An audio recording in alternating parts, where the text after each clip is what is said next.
One of the greatest privileges of being a member of this House was the chance to meet Her Majesty. Like when she visited Kingston on the occasion of her Golden Jubilee, or when I was deeply privileged to sit next to her at lunch at Windsor Castle. I was initially confused by a silver cylinder beside her place-sitting. I wondered to myself what treasures it might hold.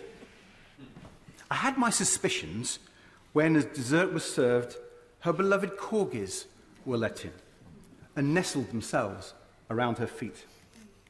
And the Queen lifted up the lid of the cylinder, plucked out some digestive biscuits, and began sneaking them to her grateful dogs.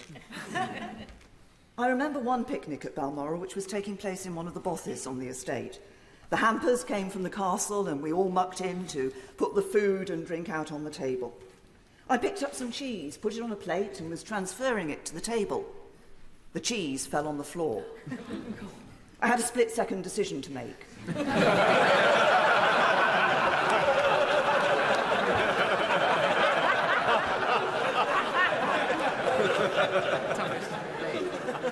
I picked up the cheese, put it on the plate and put it on the table. And I turned round to see that my every move had been watched very carefully by Her Majesty the Queen. I looked at her, she looked at me, and she just smiled.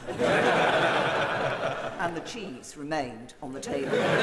Unlike us politicians, with our outriders and our armour-plated convoys, I can tell you, as a direct eyewitness, that she drove herself in her own car with no detectives and no bodyguard, bouncing at alarming speed over the Scottish landscape to the total amazement of the ramblers and the tourists we encountered. And it is that indomitable spirit with which she created the modern constitutional monarchy. After Labour won the election in 1997, I went up to the palace where, like the other new Secretaries of State, she appointed me to the Privy Council and bestowed on me the seals of office. They are actual seals which are given to you and you take back to your department to be locked in a safe. But when just a year later I was sacked, and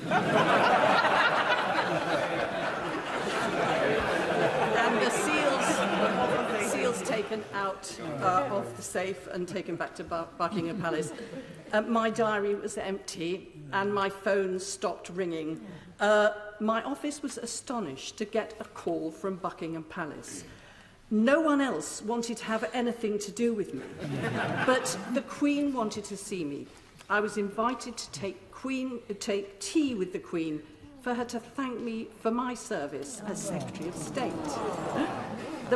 My point is that the relationship between our Queen and Parliament and our Queen and government was never just on paper, but was always active and always encouraging.